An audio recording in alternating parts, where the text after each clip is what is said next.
Aloha, it's Julen with Finding Your Fiji, and today I'm sharing how to work with the weekly energy and what it all means. I get a lot of questions about this, especially when we have days or weeks rather, that there are a lot of challenging days. And I actually had someone recently tell me that they sometimes don't want to look at what the energy of the week is because of that. So I thought it would be helpful to share with you a little bit more about these weekly energies, how to use them, and why you don't need to be afraid of them, right? So if you are following me on social media, you will notice that I post every week the weekly energy. I also send that out to my newsletter list. And if you're not in my newsletter, make sure to go ahead and click the link below in the description to join it, because I do share a quick Feng Shui tip every week as well with my newsletter, and a lot of other juicy stuff that doesn't necessarily make it to social media. So if you want to keep up on things, feel free to join my newsletter list. And you do also get a free gift with that. You get my Open the Door to a Brighter Life and my Find Your Flow Masterclass series, as well as a free full color Bagua with that as well. So here's an example of the weekly energy that I post on social media. There are several different sections. So of course we have the day of the week, and then we have the date. This happens to be the chart for March 25th through March 31st. And you'll notice that there are three main sections. One is the day officer, one is the quality of the day, and the third is activities. And so I want to talk about each of these individually because they have different meanings and different uses for them. So I am going to talk first about the day officer. The day officers are part of the Chinese Almanac. And this particular segment of the Chinese Almanac, each day is ruled by a particular officer. And there are 12 officers that rotate throughout the month. And you'll notice that one officer repeats 2 days in a row around the 4th of the month. And this is when the energy shifts from one month to the next in the Chinese calendars. For example, in April, you'll see there are 2 destruction days in April. And so I want to just share a little bit more about each of these energies for you. What I do is I use these for when I'm planning activities. So if there is a day, for example, especially for business, that I am wanting to launch something, I might use a day that's an open day because that's good for beginnings. That would also be a good day for a first date, right? Because that's good for beginnings. It's not good for burials or demolition, but it is good for things starting. Establish is another potential day that you could use for beginning things. It's great to start activities, but again, not good for finishing activities. And so those two would be better suited towards things that you are beginning. Then we have other days such as receive. So this is a great day to ask for a raise, to start a job, to close on a house, right? To learn something new, but not a good day for medical procedures or burials. And I also look at receive days as also just good days in general to receive money. So if you are a business owner and you have something that you're launching, the day that you put it out there for people to join your program or to sign up for something where they're actually paying you money would be good to use a receive day for that, right? And then we have other days that are like close days. Close is generally not good for major activities, but it is great to put a sale to do a sale on those days, right? Actually, remove days are good for that too. Removes are good days for decluttering, for getting rid of things, for cleaning, that type of thing. And it is a good day to promote a sale as well. And then we have some other days here. We have full days, which are great days for signing contracts, for opening things. Again, another good day for that. But again, not good for burials or construction.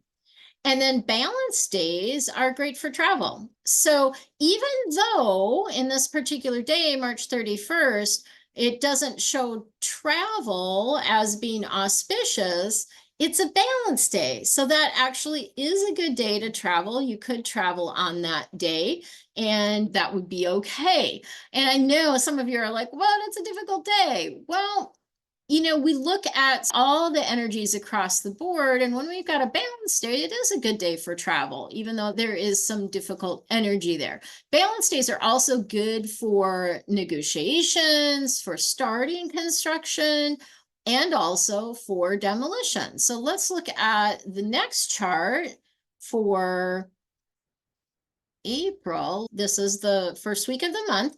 So we do have on the 3rd and the 4th, those are both destruction days. Remember I said that there is an officer that repeats at the beginning of the month around the 4th. And so this happens to be the 3rd and the 4th are the destruction days that repeat.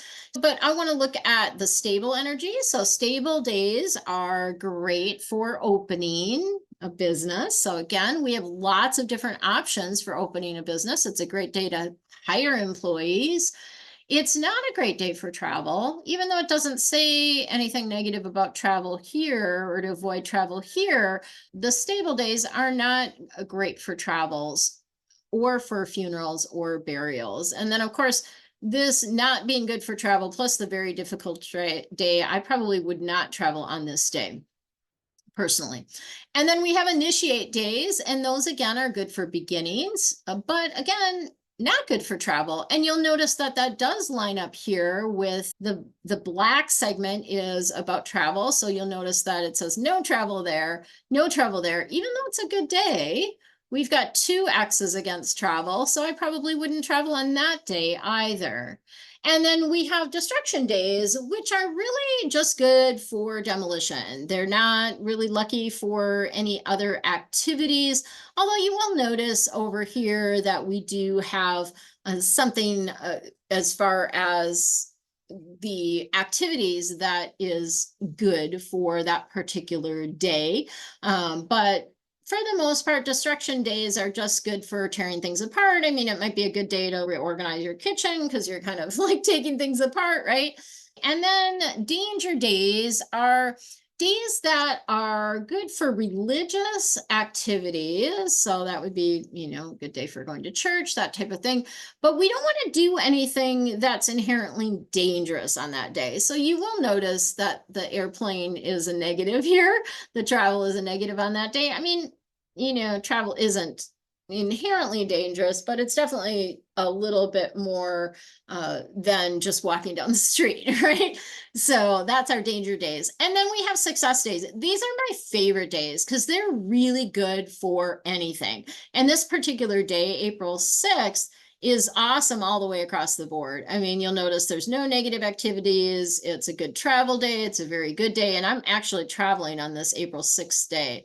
And that's one of the reasons why I chose it, because it's a really good day all around. So that success is one that I look for in the calendars when I'm looking at doing something, even planning a party or something like that. A success day would be really good for that. And then circling back now, we have the receive days, which are the good days to ask for a raise, start a job, close on a home, all of that kind of stuff. So we come back. So I do have the activity key down here for these because I think that's just a little bit harder to remember. Obviously the airplane we know is travel, but some of the other things are a little bit more difficult to remember. We have the icons here. So this, sort of target is good for starting projects, opening businesses. The heart, of course, is good for love, partnership, marriage. The handshake is good for communications, negotiations, getting together with friends. The support, which this is kind of an open hand. It's a little bit hard. It looks a little bit like a recliner, but that is where you can gain support. You might even be giving support on those kind of days. Of course, the dollar sign is money related matters. The airplane, of course, is traveling, and then the little house is moving. So when we look at this particular line of things, the icons that are in green are essentially a go. Those are auspicious. So it's really lucky to do those activities on that particular day. If you see it in black, like the starting projects, opening a business, I would not open a business on this day. Even though it says it's, good for opening here, we have a difficult day, and then it's also not good for starting projects. So, we've got sort of two strikes against us there. And so I probably would not open a business on this particular day. I'd probably choose a success day or an open day or something else where we've got the green light over here as well.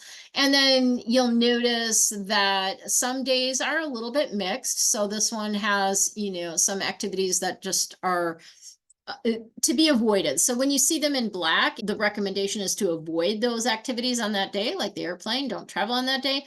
And then the ones that are in green are essentially the goes or auspicious. And that's where, like I said down here, the success day, I mean, this is just a phenomenal day, Saturday, April 6th. We've got a success, we've got a very good day, and we've got green lights on everything. Basically, they're all the activities. Okay, so then the last thing that I want to talk to you guys about is the quality of the day, because this, I think, is what people get hung up on. And I think they look just at this and ignore the other things is what tends to happen. And so I have a lot of people like, oh, there's so many challenging days. There's so many challenging days. Or what am I supposed to do? Just stay home on those days? No. That's not the idea. The quality of the day, first of all, is based on the interaction of the energy of the day, the month, and the year. So there are some days that are explosive. Those days mean that the energy is unstable. And it's good to be cautious on those days.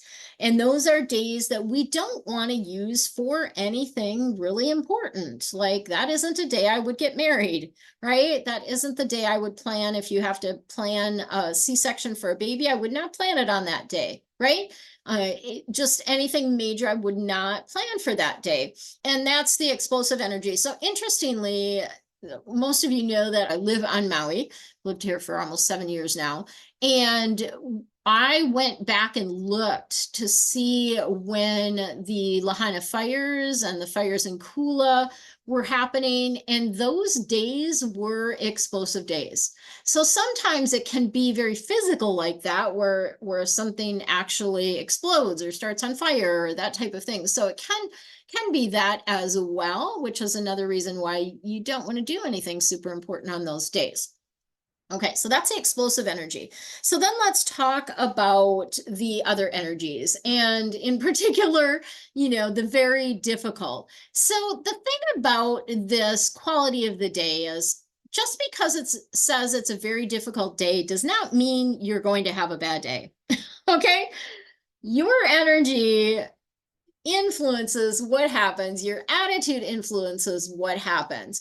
But what we use these days for is to make decisions or not make decisions. So on a very difficult day, you just might not be thinking as clearly, or you might have a more difficult time making decisions, or you might have some bumps in the road. Like maybe you get triggered by something someone says, or you have difficulty getting things done, whatever it is. It doesn't mean that you're going to have a bad day. It doesn't mean stay home, don't do anything. It's just for awareness, right? So just to be aware, like, yeah, this is, the potential energy for the day, right? And then the other thing that I like to do is when there is a good day or a very good day or even an average day. So you'll notice that I've got these highlighted. The green is, I feel like that's a great day. Greens are great days. Even though this is a danger day, it's still a great day. Success days, of course, are really great. And then this receive one is okay too. It's average, right? It's an average day. So I put that in the yellow, like it's pretty good. Destruction days and very difficult, those just can be challenging. And plus there's a lot of activities that are not great for those days. But the good days are days to plan things. Those are the good days to make decisions. Those are the days to launch something. Those are the days to get a lot done, right? Or it might even be a good day to take off and hang out with friends if that's something that's coming up like on the 6th, that's a good day to connect with other people. It's also a good day for weddings, all of that kind of stuff, moving, all of those things are really good for that day. So the point is, I look at these in balance with one another, and I don't necessarily look at it every day. I have it all marked on my calendar, right? But what I do is when I'm looking at planning something, or like when I'm helping the International Feng Shui Guild plan their summits, I look at all of these things sort of combined to choose the best day to do something. Okay, so that's the way that I work with this. I welcome any questions that you guys have about this. Feel free to put that in the comments below. And just know that it's a tool, right?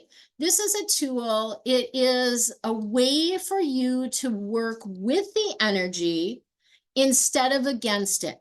Okay, so we do this with Feng Shui. We work with the flow, with the energy. We create flow in that way. So we want to work with the energy instead of against it, right? And so it's not about like, oh, it's going to be horrible. That's not it. It's like, okay, well, let's work with this energy. And maybe those challenging days, maybe you just need to take it a little easy. Maybe you need to take a nap. Maybe that's a day where you just aren't going to have as much energy.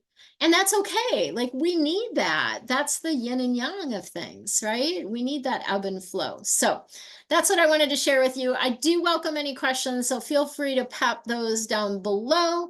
And if you're not already on my newsletter list, make sure to hop on there as well. So much love and aloha.